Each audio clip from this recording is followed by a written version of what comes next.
Samo prije vašeg pitanja, mislim, Nigel, samo da odgovori na ovo što je postavljeno. Yes. Yeah, I will answer your question. Interesting. In 2004, when Poland joined the European Union, I asked exactly the same question of our Home Secretary at the time. How many people, extra people, did he think would come to the UK from Poland once they joined the European Union?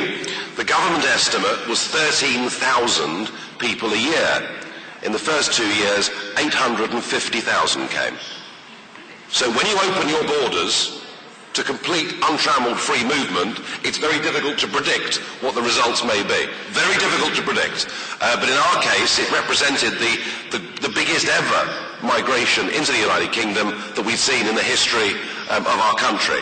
And it has led to problems, suffice to say. Look, when you're an MEP, what happens is you get your aeroplane to Brussels Airport or to Strasbourg Airport, because remember that once every 4 weeks the travelling circus goes from Brussels down to Strasbourg.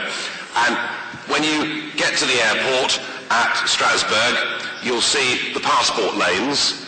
One says EU nationals, one says the rest of the world, and the third one says European parliamentarians only. All right? And you go through that channel, and then there's a fleet of brand new Mercedes waiting to pick you up and take you off to the Parliament.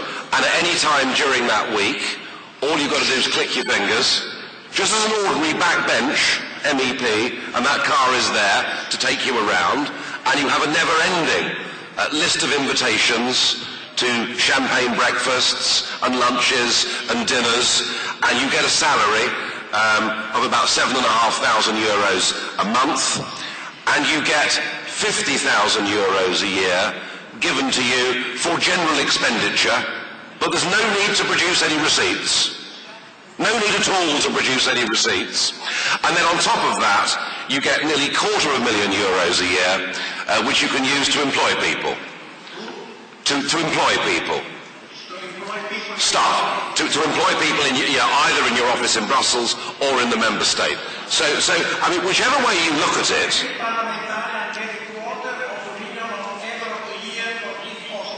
gets $250,000 just for the staff. Yes.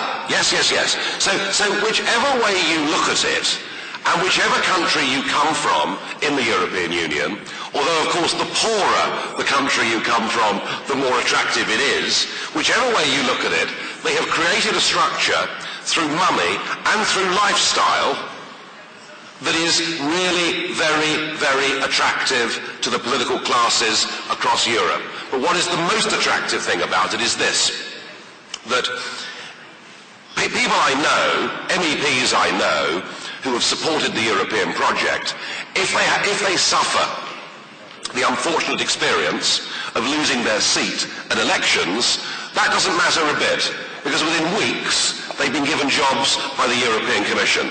And I think for the political class, the EU is the best invention ever. It is a guaranteed job for life. It is a guaranteed best pension possibly available anywhere in the world. And we're all human beings, aren't we? We're human beings. We are fairly easily corrupted. And I'm afraid that is just a reality of life. And in Brussels, they're very clever about it, and they've pretty much purchased the political class across Europe. The point that if the experts that are producing these reports are paid for by the EU institutions, they cannot, by definition, be giving neutral information. Because it's in their interest, isn't it, to tell the world what a wonderful thing this is. And this happens in every single applicant country. The so-called information campaign is all one-sided traffic. It's all one-sided traffic by a vested political class who will make even more money themselves if you join. So I'm very suspicious of it. Can I just say, sir, love the T-shirt. I've got several like it at home. One thing I want to say, I've seen and met some interesting people here in Zagreb over the last couple of days. There's one thing I want to say to all of you who may well be looking to vote no when this referendum comes about, and I'm sure Tony would back me up on this as a veteran of these campaigns. It is very, very important that all the different groups, be they left-wing or right-wing, whatever differences they may have on other areas of politics, it is absolutely vital that over the next month or two, these different groups of people start getting together and start trying to plan a no campaign.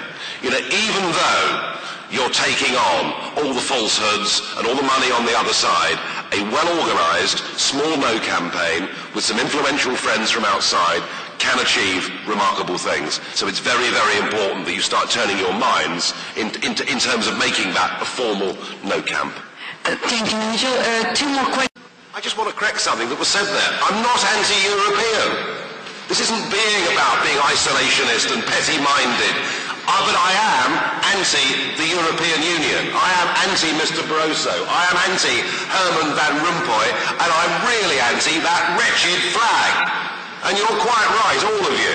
There's no legal basis for it to be flying over your government buildings in this country. It's a monstrosity. It's all part of the political class trying to get you thinking in a European way. And they all think, you know, in Brussels, that the peoples of Europe will come to love that flag and love that anthem. They are wrong. The peoples of Europe will come to resent it and hate it.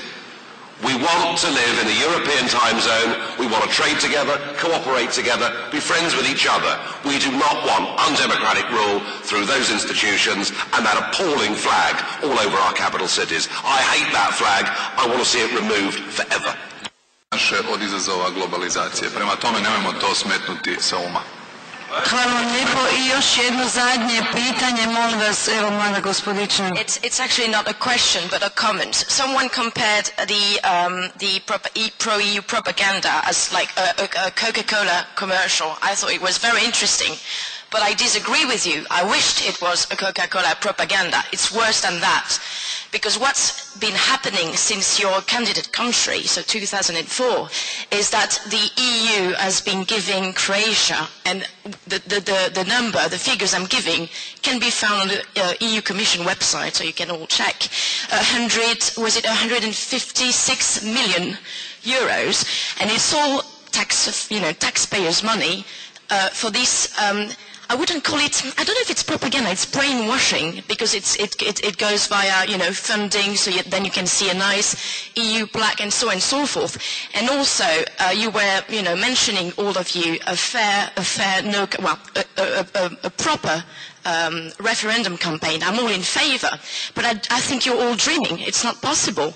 The EU has just been giving €500,000 to a PR company to run a pro-EU propaganda. Do you have $500,000 in your pockets? Or do you have the money? It can't be fair. It just can't be fair. Thank